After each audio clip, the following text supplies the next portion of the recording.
Hi, my name is Joanne Alicea. And I'm Eliut Alicea. And we are the Aliceas. We have 2 children, a son and a daughter, and they are amazing.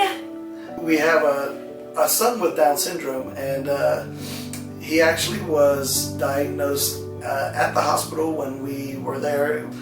So on the day that Josiah was born, we were in the hospital, and just like every other family, excited about the future, the reality of what we were going to have. I was going to have a son.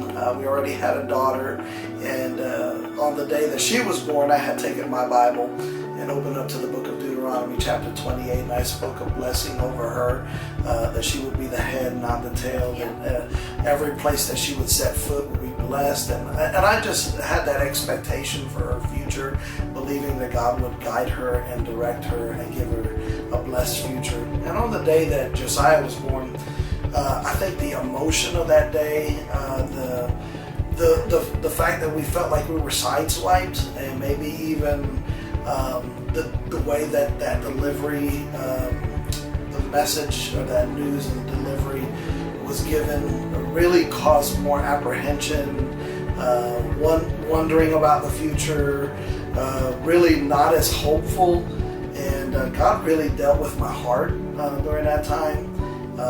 So it was about 2 or 3 days that Josiah was in the NICU, and as we're there, God began to tug on my heart and telling me that He was the God who created perfectly, and the same future that He had for my daughter, the hope for that future was the same hope that He would have for my son. Yeah.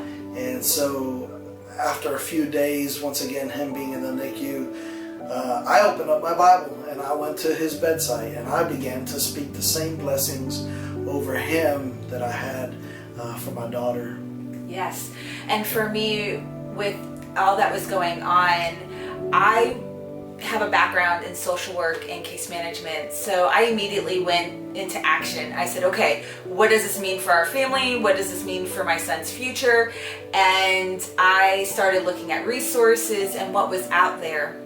And unfortunately, there isn't as much as I had hoped. We have a phenomenal Down Syndrome Association, but let's look outside of that. There's other diagnoses, right? There's other disabilities that are unique, that are rare, but the need, the struggle is nonetheless not there. And so I felt God leading me to expand on my understanding, go past what the world of Down syndrome is and what does it look like for other disabilities. So I immersed myself into the disability community. I wanted to figure out everything that was needed, and I knew God had called me to this. He had told me, listen, you're going to be doing something, but I just need you to wait. I need you to prepare, and that's what I did for those 8 years. Yeah, absolutely. And it was about learning how to be empathetic. Yes. We learned really what it means to not just receive the diagnosis, but actually live it out, like living it every single day. And some of you today may actually be at that place where you're saying, either you've received that diagnosis, that your child in the womb might have some disability, or you might be living in the 8th year, the 12th year, or the 15th, or even the 30th year of a child with a disability, and understanding that you're not alone on the journey, that there are others who are walking alongside of you. Yes. And it's really helped us to learn to be empathetic, and not just us, but to also for us to be able to share and teach others how to be empathetic. Our daughter is a great example of that. Yeah.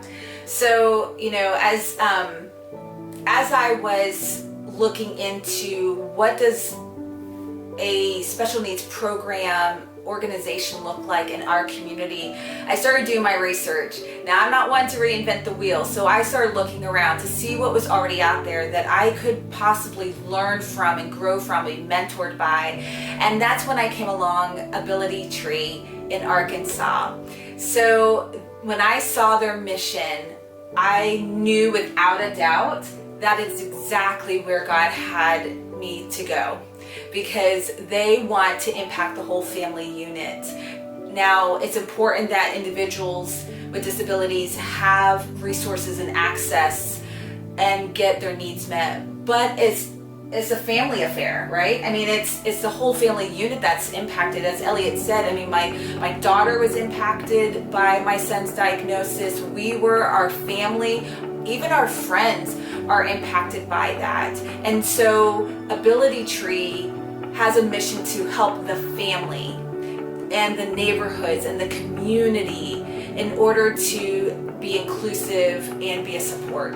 And so I reached out to Joe and Jen Butler, who are the founders of Ability Tree, and let them know what God had placed in my heart many years ago, and saying, hey, can you mentor me? I'd really like to be able to do something here in Florida. Well, lo and behold, at that time, God was working on them and saying, hey, listen, you need to branch out. So that's when our partnership began. And in January of 2018, Ability Tree First Coast was birthed, and we have been moving forward ever since. At that time, I had already started a summer day camp for elementary students with special needs. And so what we did is we just continued bringing that alongside and being a part of the Ability Tree programs and mission. And then we expanded into being able to do events and socials.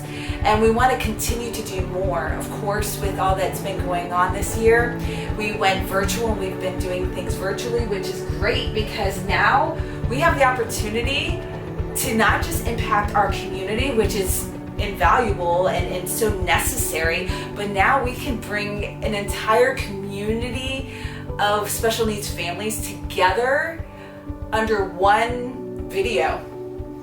And so this is exciting for us to know what our future looks like, and you can be a part of that.